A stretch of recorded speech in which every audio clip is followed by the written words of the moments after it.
Alright, so we are starting with hydrogen bonding. So bonding is basically a special type of bonding. It is a special type of bonding.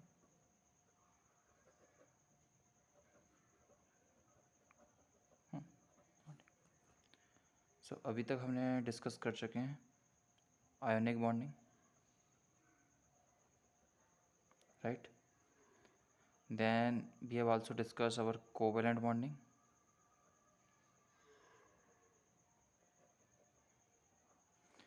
Ionic bonding में क्या होता है? Ions की वजह से bonding होती है, और आयंस बेसिकली क्या होते हैं?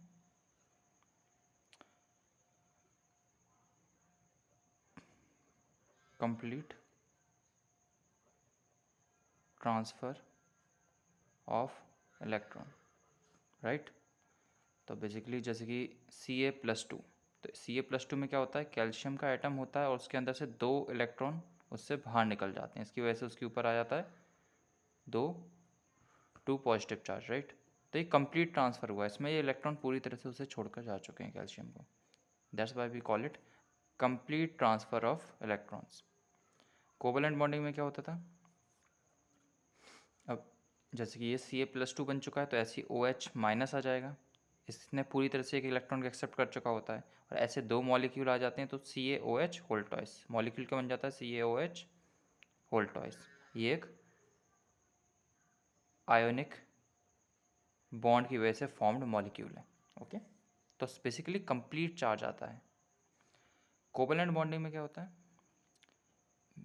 इक्वल शेयरिंग होता है, इक्वल शेयरिंग ऑफ इलेक्ट्रॉन्स। जैसे कि हमें पता है कार्बन के आउटर मोस्ट ऑर्बिट में कितने इलेक्ट्रॉन्स होते हैं? 4, राइट? हाइड्रोजन के आउटर मोस्ट ऑर्बिट में कितने इलेक्ट्रॉन होता है? 1। तो इसको अपने कंप्लीट करने के लिए 4 इलेक्ट्रॉन और चाहिए। कार्बन को अपना ऑर्बिट को अपनी इलेक्ट्रॉनिक कॉन्फ़िगरेशन को कंप्लीट करने के लिए 4 और इलेक्ट्रॉन की ज़रूरत है। तो वो 4 हाइड्रोजन के साथ पेयरिंग कर लेता है। जैसे मान लो यही हाइड्रोजन यहाँ आ गया, एक और हाइड्रोजन यहाँ आ गया, 1 more hydrogen goes here and the same thing happens here. Now this is mutual sharing, क्योंकि एक हाइड्रोजन इलेक्ट्रॉन किसका है? ये हाइड्रोजन का है, और एक इलेक्ट्रॉन किसका है? ये कार्बन का है, राइट? सो ये किस वजह से हुआ? इक्वल शेयरिंग, या इसे म्यूचुअल शेयरिंग भी कहते हैं। तो इन्होंने दोनों ने एक एक इलेक्ट्रॉन दिया, पूरी तरह से किसी ने नहीं दिया, उन्होंने बीच में रखा। हाइड्रोजन ने भी अपना एक इलेक्ट्रॉन यहाँ बीच में रखा, कार्बन ने भी अपना एक इलेक्ट्रॉन बीच में रखा, और इस वजह से एक बॉन्ड फॉर्म हो गया, और इस तरह से हम उसे ड्रॉ कर लेते हैं एक सिंगल लाइन से। ओके, एक बॉन्ड यहाँ, एक बॉन्ड यहाँ, एक बॉन्ड यहाँ, एक बॉन्ड यहाँ, तो 4 टोटल बॉन्ड बने। कार्बन के बाद टोटल इलेक्ट्रॉन कितने हो गए? 1 2 3 4 5 6 7 8, राइट? 8 पे इलेक्ट्रॉनिक कॉन्फ़िगरेशन कंप्लीट हो जाती है, क्योंकि इलेक्ट्रॉनिक कॉन्फ़िगरेशन कैसे जाती है? 2 8 18 32, राइट? तो ये कार्बन की हो गई ना। अब हमने बोला था ये एक स्पेशल टाइप ऑफ बॉन्डिंग है, क्योंकि इसमें क्या होगा? इसमें कुछ स्पेशल कंडीशंस के अंदर ही आपकी बॉन्डिंग होती है। ये यूनिवर्सली ये हर एक एटम्स के साथ आपको देखने को नहीं मिलेगा। एक स्पेशल कंडीशन है, उसी कंडीशन के अंडर ये फॉर्म होगी, और वो कंडीशन कुछ इस तरह है। सो एक हाइड्रोजन एटम को अटैच होना पड़ेगा या तो ऑक्सीजन या नाइट्रोजन या फ्लोरीन के साथ, इनमें से कोई भी एक हो सकता है। ओके, जैसे मान लेते हैं हाइड्रोजन के साथ अभी फ़िलहाल एक नाइट्रोजन अटैच्ड है। ओके ना, अब क्योंकि नाइट्रोजन एक इलेक्ट्रोनेगेटिव एटम है, इलेक्ट्रोनेगेटिविटी याद है? इलेक्ट्रोनेगेटिविटी की हम से बात तब करते हैं जब कोई एटम्स बॉन्डिंग में हो, यानी कि कोई 2 एटम बॉन्डिंग में है, तभी हम इलेक्ट्रोनेगेटिविटी की बात कर सकते हैं, याद है? अगर मान लेते हैं जैसे कि ये हाइड्रोजन है और ये नाइट्रोजन है, इन दोनों के बीच में कोवैलेंट बॉन्ड था, ठीक है? इन दोनों ने अपना एक एक इलेक्ट्रॉन बीच में रखा। अब ये इसे हम कहते हैं इलेक्ट्रॉन क्लाउड। बेसिकली क्लाउड का मतलब होता है कि एटम्स इस रीजन में घूमते रहेंगे, वो यहाँ भी आ सकते हैं, कभी कभी वो यहाँ पर भी आ सकते हैं इस तरह से, या फिर कभी वो इस तरफ भी जा सकते हैं, या कभी वो इस तरफ भी जा सकते हैं। ये बस हर वक्त वो घूमते रहते हैं, ओके, फिक्स्ड पोजीशन नहीं होती, लगभग लगभग इस रीजन में रहेंगे। पर इलेक्ट्रोनेगेटिविटी वो प्रॉपर्टी होती है किसी भी एलिमेंट की जिससे वो इलेक्ट्रॉन को अपनी तरफ खींचने लगता है। लेकिन ये कब होता है? इलेक्ट्रोनेगेटिविटी की हम बात करते हैं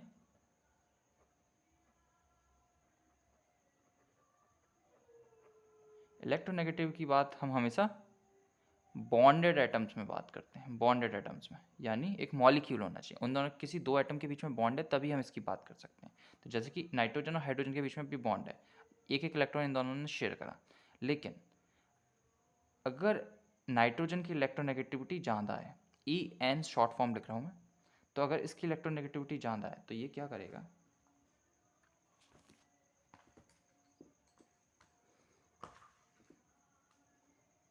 ये रहा आपका नाइट्रोजन।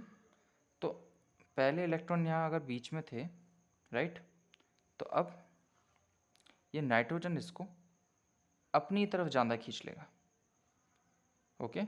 और यहाँ पर आपका हाइड्रोजन है, सपोज ये आपका हाइड्रोजन है। अब इसने क्योंकि अपनी तरफ ज़्यादा खींच लिया है इन इलेक्ट्रॉन को, इस पूरे रीजन में से, इलेक्ट्रॉन क्लाउड में से अगर इसने अपनी तरफ ज़्यादा खींच लिया है तो क्या होगा, इस तरफ एक नेगेटिव चार्ज आएगा, राइट, क्योंकि जिसके पास ज़्यादा इलेक्ट्रॉन हो जाते हैं अपनी रिक्वायरमेंट, राइट, एक एक्स्ट्रा इलेक्ट्रॉन जैसे किसी भी एटम के ऊपर आता है तो क्या होता है, एक नेगेटिव चार्ज डेवलप होता है, क्योंकि इलेक्ट्रॉन नेगेटिवली चार्ज होते हैं, राइट। तो क्योंकि इसने इलेक्ट्रॉन्स अपनी तरफ खींच लिए हैं तो इसकी वजह से, लेकिन इसने कम्प्लीटली ब्रेक ऑफ नहीं करा, यानी ये लेकर चला नहीं गया है इस तरह से, ऐसा नहीं कि इसने ये बॉन्ड ख़त्म कर दिया, ये बॉन्ड ख़त्म नहीं हुआ, ये बॉन्ड अभी भी है, ये बॉन्ड अभी भी है। तो क्या होगा उसकी वजह से, ये नाइट्रोजन के ऊपर, क्योंकि बॉन्ड अभी भी प्रेजेंट है, राइट, बॉन्ड टूटा नहीं है, लेकिन इलेक्ट्रॉन इसने अपनी तरफ शिफ्ट कर लिया, तो उसकी वजह से इसके ऊपर एक स्लाइड, ये होता है इसका, इस सिंबल का मतलब होता है पार्शियल, तो इसके ऊपर एक पार्शियल नेगेटिव चार्ज आएगा। और ये जो हाइड्रोजन इससे जुड़ा है इसके ऊपर एक पार्शियल पॉजिटिव चार्ज आएगा। अब इसके ऊपर ये नेगेटिव चार्ज किस प्रॉपर्टी की वजह से है, ये इसके इलेक्ट्रॉन अपनी तरफ खींचने की प्रॉपर्टी से, जो बॉन्ड था उसके जो एटम्स थे उसने अपनी तरफ खींचे, इसकी वजह से इसके अंदर एक स्लाइट पार्शियली, पूरी तरीके से नहीं, कुछ कुछ इसके ऊपर एक नेगेटिव चार्ज डेवलप हुआ, और इसको हम कहते हैं पार्शियल नेगेटिव चार्ज। और ऐसा क्यों हुआ, क्योंकि ये इसकी इलेक्ट्रोनेगेटिविटी ज़्यादा थी और इन कंपैरिजन टू इसकी इलेक्ट्रोनेगेटिविटी बहुत बहुत कम थी। सो got the idea, slight negative charge develop हुआ, यहाँ पे स्लाइट पॉजिटिव चार्ज डेवलप हुआ। ना हाइड्रोजन बॉन्डिंग कब फॉर्म होगी, हाइड्रोजन बॉन्डिंग फॉर्म होगी जब ये कंडीशन क्रिएट हो जाएगी कि स्लाइट पॉजिटिव चार्ज होगा और स्लाइट नेगेटिव चार्ज होगा। और ये कब होगा, जब या तो यहाँ पे नाइट्रोजन हो या ऑक्सीजन हो या फिर फ्लोरीन हो, इन तीनों में से कोई एक एटम जुड़ा होना चाहिए हाइड्रोजन के साथ डायरेक्टली सिंगल बॉन्ड से, ओके। नाउ यहाँ पास में ही, अब पास में यहाँ पर